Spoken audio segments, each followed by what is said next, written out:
ने सबसे पहले गलत आरोप लगाया लाल कृष्ण आडवाणी। देखिए 1982 में ईवीएम का पहला प्रयोग किया गया था केरला में। 1982 में केरला के प्रयोग करने के बाद 4-5 बार प्रयोग और किया गया। तो आडवाणी जी का ये उसमें निवेदन था कोर्ट से कि इसको जो है इसको थोड़ा और दुरुस्त किया जाए, सिर्फ इतनी सी बात रखी गई थी।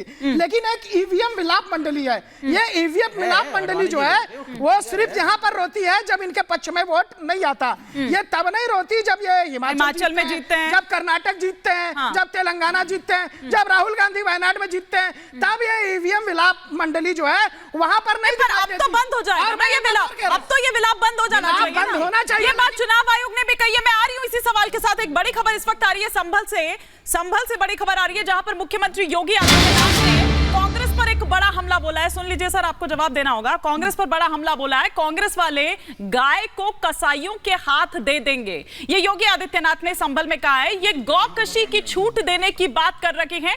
कांग्रेस अल्पसंख्यकों को गाय खाने की छूट दे देगी। ये लोग भारत की आस्था के साथ खिलवाड़ कर रखे हैं। क्या हिंदुस्तान कभी इसे स्वीकार करेगा? और क्या कुछ बड़ी बातें कही हैं, हम आपको सुनवाते हैं योगी आदित्यनाथ के उस बयान को। कांग्रेस ने अपने घोषणा पत्र में 2 बातें और कही हैं। विरासत टैक्स के साथ साथ उन्होंने एक बात और कही है। उन्होंने कहा है अल्पसंख्यकों को उनकी पसंद की खाने की स्वतंत्रता देंगे, यानी वह गौकशी कराने का खुली छूट देंगे। क्या आप गौकशी को छूट देंगे क्या? अरे इन बेशरम लोगों को देखो ना, भारत की आस्था के साथ कैसे खिलवाड़ कर रहे हैं। कह रहे हैं उनको खुली छूट देंगे। अरे कैसे हो सकता है? जिस गाय को हम माता मानते हैं, जिसको हमारा शास्त्र कहता है कि गाओ विश्वस्य मातरम्, उस गौ माता को एक काटने के लिए देंगे कसाईयों को।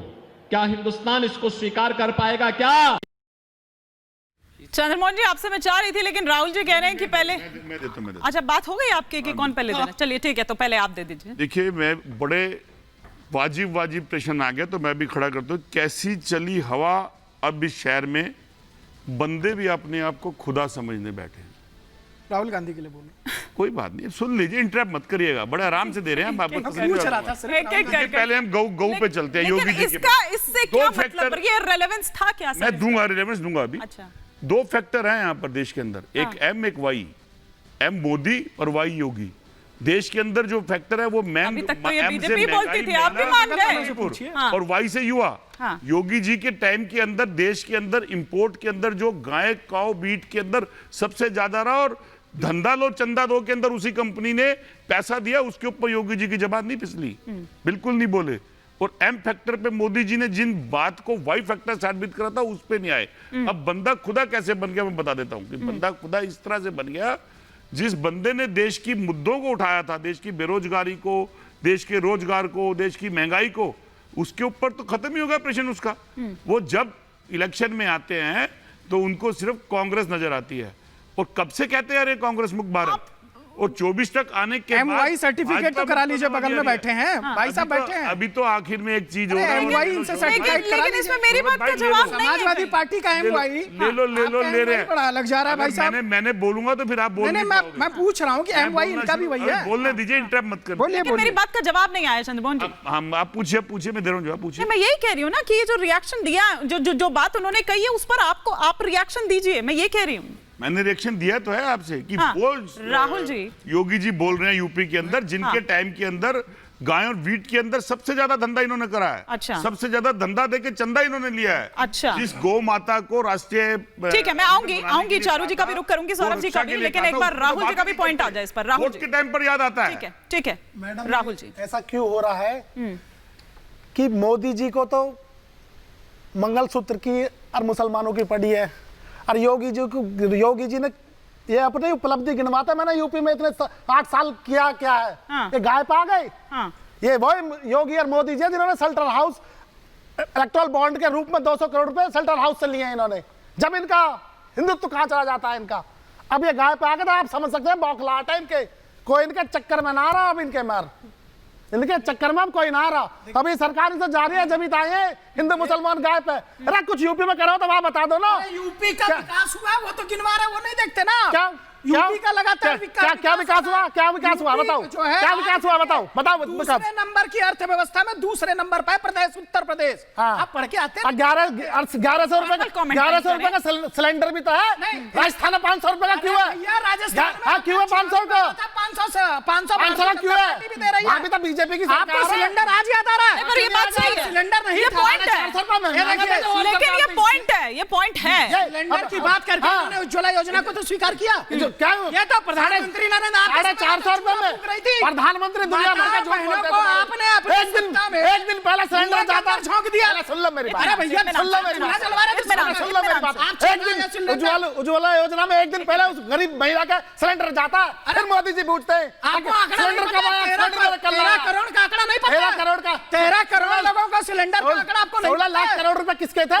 हमारे टैक्स का पैसा जो अपने उद्योगपति को मार कर सिलेंडर किसान को तो नहीं करा आपको। आपके घर में सिलेंडर है? 1100 रुपए आपके घर में सिलेंडर है या नहीं है? उज्ज्वला 1100 आपके घर में सिलेंडर है या नहीं है? मैं पूछ रहा हूं। 1100 मारा। आपके घर में सिलेंडर है या नहीं है? जब हमारे सिलेंडर यूज करते हैं नहीं करते? 4.5 चूल्हा यूज करते हैं कि सिलेंडर यूज करते हैं? पहले हम चूल्हे पे यूज करते थे। चूल्हा नहीं 450 यूज में सिलेंडर आता था। आप नहीं करते थे ना सिलेंडर? 450 रुपए में सिलेंडर आता तो उन गरीब लोगों का चूल्हा यूज करने शर्म का तुमको कोई और तो बात नहीं रही है। जब आप अपनी सरकार में सिलेंडर वो चूल्हा नहीं यूज करते थे तो गरीब 1100 रुपए 1100 रुपए कहां से आएंगे? 1100 रुपए आत्मनिर्भर भारत से आएंगे। मैं सर वापस लौटती हूँ सर, वापस लौटती आप क्या हूँ। चाहते लेकिन हैं? एक सेकंड चंद्रमोहन जी, सिंपल सा सवाल ये था कि आपके मैनिफेस्टो में इस तरह से है कि नहीं है? वो छूट अगर दी गई है तो ऐसी छूट क्यों? देखिए, पूरा मैनिफेस्टो आज की डेट के अंदर ऑनलाइन है और मैं चैलेंज करता हूं पूरी भाजपा को, जो झूठ भाजपा के देश के प्रधानमंत्री कांग्रेस के न्याय पत्र के अगेंस्ट खिला रहे हैं, वो झूठ बोल रहे हैं। बवाल पत्र हो गया है, कहां से न्याय पत्र? न्याय पत्र मैनिफेस्टो है वो। आता है तो बवाल होता है। चारू जी क्यों छांट के चुन कर हर पेज आप मैनिफेस्टो के 30 पीछे लाख पड़ी? रोजगार देने की बात है, उसी के अंदर युवाओं को 1 लाख अपेंडिक्स की बात है, उसी के अंदर महिलाओं को 1 लाख देने की बात है, उसी के अंदर महिला का अधिकार के, उसी के अंदर एमएसपी खत्म करने के अधिकार है, उसी में अग्निवीर को खत्म करने जो उसको खत्म करने चारू जी के ऊपर है ऐसा जो मतलब योजनाओं को सारी खत्म किया जाएगा। सौरभ जी आ रही हूँ, आपको भरपूर समय दिया आपको और राहुल जी को। न्याय पत्र को घर घर तक पहुंचाया। एक बार जरा चारू जी से इस पर काउंटर रिएक्शन ले लूं, फिर संजय जी। अब पहले तो मेरी विनती है स्टूडियो में बैठे सभी जेंटलमैन से, मैं अकेली हूं जो स्टूडियो में नहीं हूं, तो बीच में मत बोलिएगा, मेरी बात सुन लीजिए। कांग्रेस जिस